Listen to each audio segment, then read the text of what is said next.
जय श्री कृष्ण। आज हम कार्तिक महीने के तृतीय अध्याय की कथा प्रारंभ कर रहे हैं।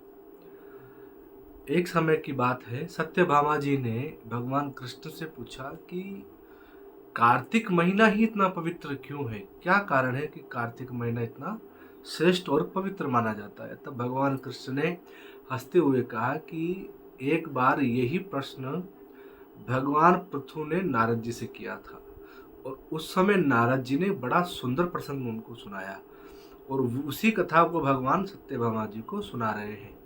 एक समय की बात है, एक शंखासुर नाम का राक्षस था और वो भगवान के तप से इतना प्रबल, इतना बलशाली हो गया कि सब देवता उससे घबरा गए और घबरा करके अपने इंद्र आदि लोक को, स्वर्ग आदि को छोड़ करके मेरु की गुफाओं में आदि में शरण लेने लगे। तो बड़े घबरा गए और इस घबराहट को देख करके ब्रह्मा जी भी चिंतित हो गए।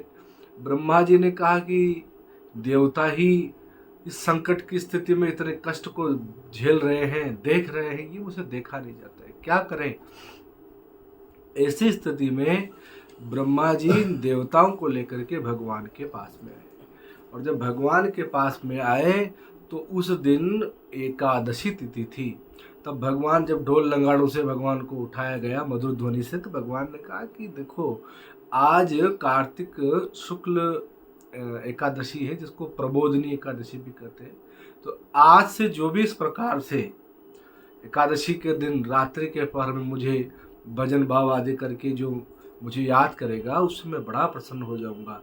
इस प्रकार की बात भगवान ने कही है। ब्रह्मा जी कहते हैं कि हे प्रभु, ये देवता मेरु पर्वत की गुफाओं में शरण ले रहे हैं और वो जो शंकासुर नाम का राक्षस है, वह हमारे वेद आदि मंत्रों को भी ले गया है और समुद्र में जाकर के वहाँ बैठ गया है। तो भगवान ने कहा कि देखो, देवताओं की जो शक्ति है, जो ताकत है, जो बल है, वो मंत्रों से होता है और मंत्र वेदों के अंतर्गत आते हैं और वेद वर्तमान में शंखासुर के बल में है। महाराज उसके पास वो रखे हुए हैं, उनको कोई छुड़ा करके लाए, उससे देवताओं को बल मिले तो ये अपने स्थान को जा सकते हैं। तो भगवान मुस्कुराने लगे।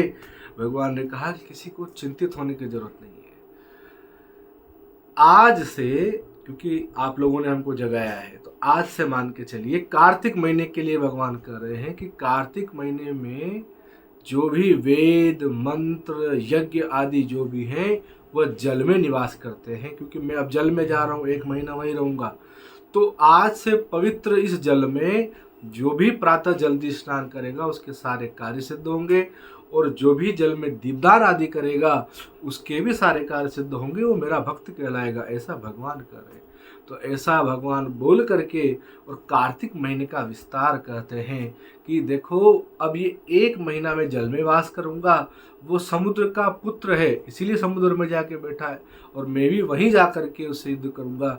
इसीलिए 1 महीने तक जल की पवित्रता को सिद्ध करने के लिए भगवान ने कार्तिक महीने के महत्व को सिद्ध किया है। तो यहाँ पर तीसरा अध्याय पूर्ण होता है। जल्दी ही हम चतुर्थ अध्याय का आख्यान करेंगे। जय श्री कृष्ण।